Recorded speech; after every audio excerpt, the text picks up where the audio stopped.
guys! Joy morning! Today is Sunday, January 26, 2025 guys. Actually, I'm getting ready. Paalis na ako na bahay in a while. I'm going out with my friends today. Pupunta kaming outlet sa Chiba.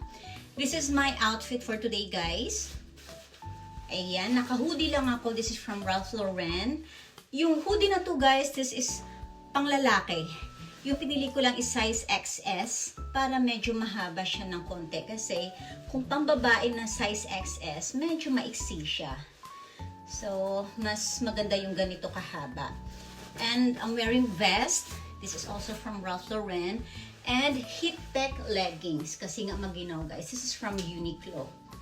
Ayan. And for my footwear, I'm gonna wear this kasi alam nyo naman guys, madaming lakaran ang magaganap later.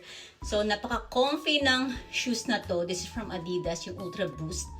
And syempre guys, before leaving, kailangan feeling fresh and mabango tayo. This one, Perfume Desert London. Forget this not. Ano daw yun? This is Snowy. So guys, dadaling ko kayo later dun sa outlet. I'm gonna show you around there. So, see you later!